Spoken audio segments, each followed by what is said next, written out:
평양성 서문 밖 한겨울의 매서운 바람 속에서 송이녀의 손은 멈추지 않았다. 어머니의 병세가 악화된 이후 이녀는 침선장으로서의 기술을 더욱 갈고 닦으며 어머니의 약값을 감당하기 위해 고된 밤을 보냈다. 그녀는 가난했지만 침선에 대한 자부심이 강했다. 그런 이녀에게는 어머니를 돌볼 수 있는 힘과 가업의 명예를 지키는 일이 삶의 의미이기도 했다. 그러던 어느 한밤중 유난히 밝게 빛나던 보름달 아래 낯선 노인이 그녀의 마당에 들어섰다. 송이녀 아가씨, 나는 달의 장사라오. 이녀는 의아함을 감추지 못하며 물었다. 달의 장사라니 대체 누구신가요?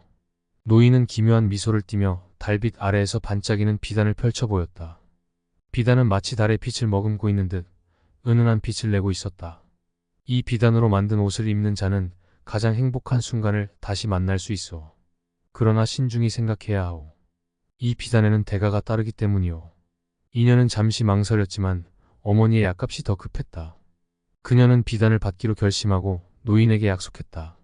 첫 번째로 이 비단을 주문한 사람은 평양성 부자의 딸 김소저였다. 김소저는 그 저고리를 입고 마치 어린아이처럼 해맑은 미소를 지었다.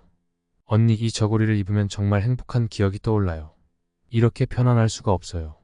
하지만 이상하게도 달빛이 사라지는 날 밤 저고리는 빛을 잃었고 김소저는 불안해했다. 소문은 3시간에 퍼졌고 이녀의 달빛 저고리는 큰 인기를 끌었다. 주문이 밀려들면서 이녀의 집에는 전보다 많은 돈이 들어오기 시작했다. 그녀는 어머니의 약값을 마련할 수 있었고 주변 사람들에게도 선행을 베풀었다. 그러나 달빛 저고리를 입은 사람들이 보름달이 뜨는 날마다 호련히 사라지는 사건이 발생하기 시작했다. 첫 번째로 사라진 사람은 바로 김소저였다. 그 후에도 달빛 저고리를 입은 사람들이 하나둘 사라졌다. 그들은 모두 가장 행복한 순간을 다시 만날 수 있을 것이라 믿으며 저고리를 입고 달밤 산책을 즐기다 사라졌고 소문은 사람들 사이에서 무서운 이야기로 번졌다. 그 침선장이가 만든 옷을 입으면 사라진다더라. 이녀는 양심의 가책을 느끼면서도 어머니의 병을 위해 일을 멈추지 않았다.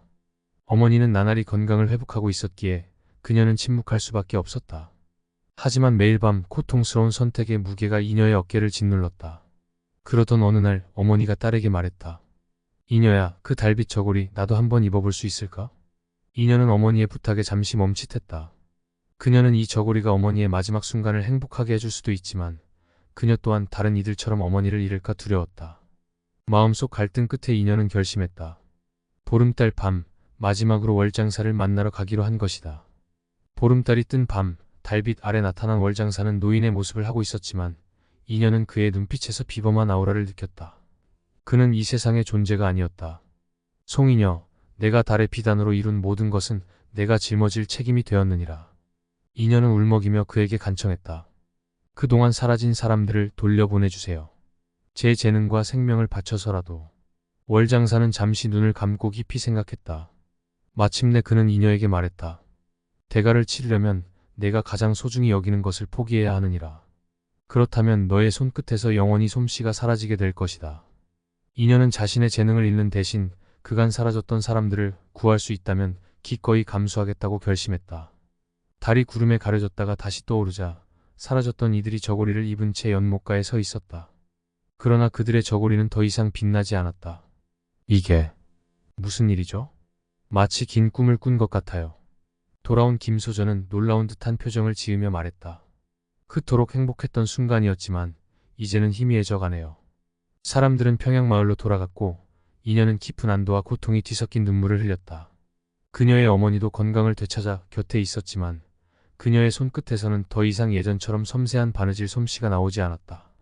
그 후로 이녀는 평범한 비단으로 작은 수의를 만드는 일로 하루하루를 살았다. 하지만 그녀의 바늘 끝에서는 더 이상 세밀한 무늬가 새겨지지 않았다. 손재주가 사라진 대신 그녀는 진정한 행복의 의미를 새롭게 깨달았다. 그것은 순간의 달빛이 아닌 오래도록 따스하게 타오르는 등잔불 같은 것이었다. 그 이야기는 훗날 전설이 되어 사람들에게 전해졌다. 가끔 보름달이 뜨는 밤이면 이녀가 만든 달빛 저고리가 반짝이는 것 같다는 소문이 들려오곤 했다. 이녀는 이제 비록 평범한 바느질만 할 수 있었지만 매일 그가 섬기는 사람들에게 진심으로 봉사하며 행복한 삶을 살았다. 그녀는 가끔 밤하늘에 달을 올려다보며 속삭였다. 진정한 행복은 우리 안에 있고 순간의 유혹이 아닌 오랜 진심에서 피어나는 꽃이라는 것을 나는 이제야 알았습니다. 그리고 그 밤 달빛 속에서 이녀의 바늘이 다시금 은은히 빛나고 있었다.